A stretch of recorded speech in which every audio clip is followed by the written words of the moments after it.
मीरपुर नाम के शहर में तेजस अपनी पत्नी नीरू के साथ रहता था। पति पत्नी दोनों ही नौकरी करते थे। एक दिन तेजस गांव अपनी माँ के पास फोन करता है। हेलो, प्रणाम माँ। जीते रहो माँ, तुम दादी बनने वाली हो हैं? अरे वाह, ठीक है बेटा, मैं कल ही आती हूँ। जब माँ जी शहर पहुंची तो बेटे बहू ने बहुत अच्छे से स्वागत किया। लीजिए माँ जी, चाय। अरे गर्मा गर्म पकोड़े ले आओ माँ के लिए। नीरू रसोई में गई और 2 मिनट में ही पकोड़े ले आई। जी ये लीजिए। बहू जादू से बनाए हैं क्या? अभी तो रसोई में गई थी। यम्मी। माँ जी, शीला रसोई में पकोड़े तल रही है, मैं बस लेकर आई। हे भगवान, मेरा धर्म भ्रष्ट कर दिया तूने। अब तो गंगा जल से शुद्धिकरण करना होगा। दूसरे दिन, माँ जी मैंने नाश्ता बना दिया है, ऑफिस जा रही हूँ। पर अभी तो घर का सारा काम पड़ा है। शीला आती ही होगी, झाड़ू पोछा बर्तन कपड़े वो सब कर लेगी। हमारे जमाने में घर का सारा काम हम ही करते थे। जी माँ जी, आप बहुत होशियार हैं, मैं घर ऑफिस दोनों नहीं संभाल पाती। तो जरूरत क्या है घर से बाहर जाकर चाकरी करने की? वैसे भी घर का काम खुद करने से घर में बरकत आती है, समझी? पर माँ जी। पर वर कुछ नहीं, इस महीने की पगार मिले फिर ऑफिस बंद। हाँ।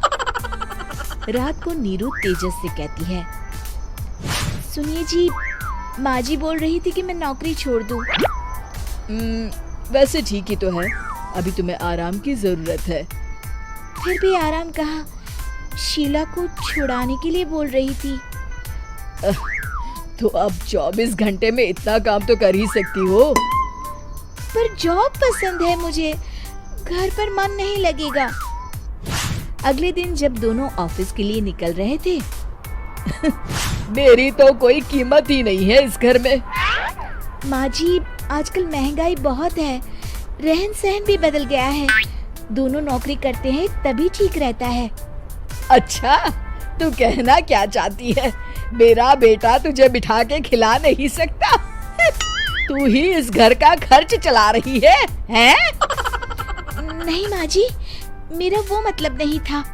मतलब खूब समझती हूँ, ये बाल धूप में सफेद नहीं किए मैंने। हाँ। अब तो ये रोज का काम हो गया था। तेजस भी रोज की झिकझिक से परेशान हो गया था। एक दिन उसने कहा, नीरू, वैसे भी तुम्हें मैटरनिटी लीव मिलने वाली है, तो अभी से ही छुट्टी ले लो। पर क्या, मेरी सैलरी अच्छी खासी है। आखिर नीरू ने रिजाइन कर दिया। जब बच्चा हुआ तो घर में सब बहुत खुश हुए। कुछ दिनों बाद तेजस फाइल देख रहा था। क्या हुआ तेजस, कुछ परेशान लग रहे हो?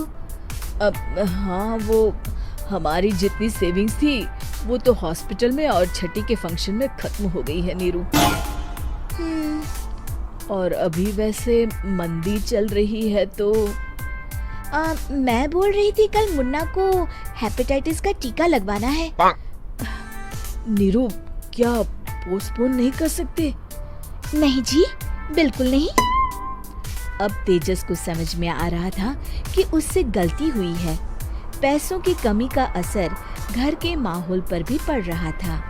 अगले दिन, बेटा मेरा चश्मा और ये दवाइयाँ ले आना, पर्चा देते हुए माँ जी ने कहा।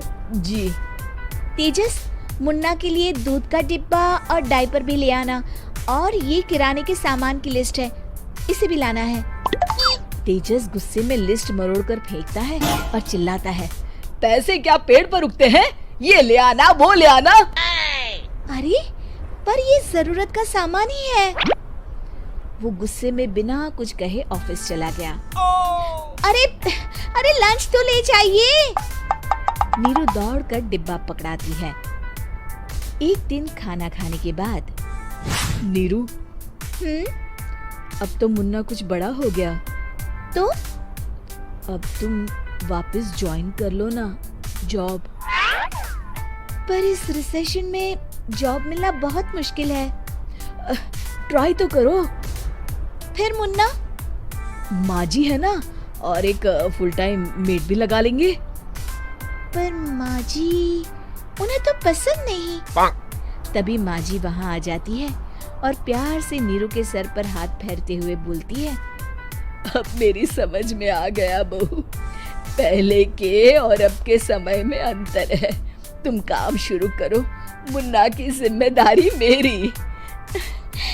मेरी प्यारी माँ जी। ये कहकर नीरू उनके गले लग गई। शिक्षा, परिवर्तन संसार का नियम है, हमें भी समय के साथ चलना चाहिए।